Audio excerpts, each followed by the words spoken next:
నేను ఇప్పుడు double ka meetha చేయబోతాను. So దానికి నూనె లోపల బ్రెడ్ వేయిస్తున్నాను. బ్రౌన్ అయ్యే వరకు ఉంచి తీయాలన్నమాట.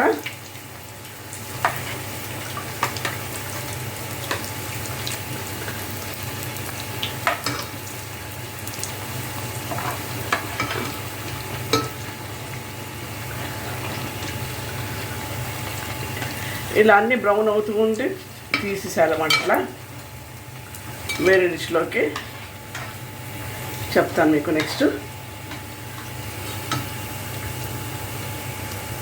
నేను ఇప్పుడు డబుల్ కా మీఠాకి ఇవన్నీ తీసుకుంటామట. ఇదేమో గ్లాస్ పాలు ప్లస్ మిఠాయి రంగు, షుగరు, డ్రై ఫ్రూట్స్, కోవా. ఇప్పుడేమో దీంట్లోపల ఈ వేయించిన బ్రెడ్ ఉంది కదా, దీంట్లోపల నేను షుగర్ వేస్తాను, 1 కప్ షుగరు. తర్వాత పాలు పోస్తున్నాను, పాలు అండ్ మిఠాయి రంగు అండ్ కోవా.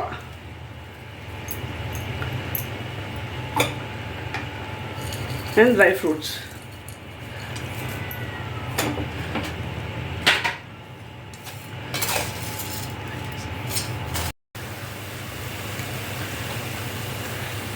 ఇవి కలిపేసాను, ఇవన్నీ కలిపి అన్ని ఇంగ్రీడియంట్స్ అనే సంగతి దీంట్లో ఇప్పుడు కలిపానండి. డ్రై ఫ్రూట్స్, పాలు, మిఠాయి రంగు, khoa, sugar.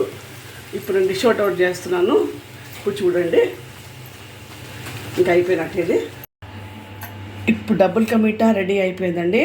Please like, share and subscribe my channel. Thank you.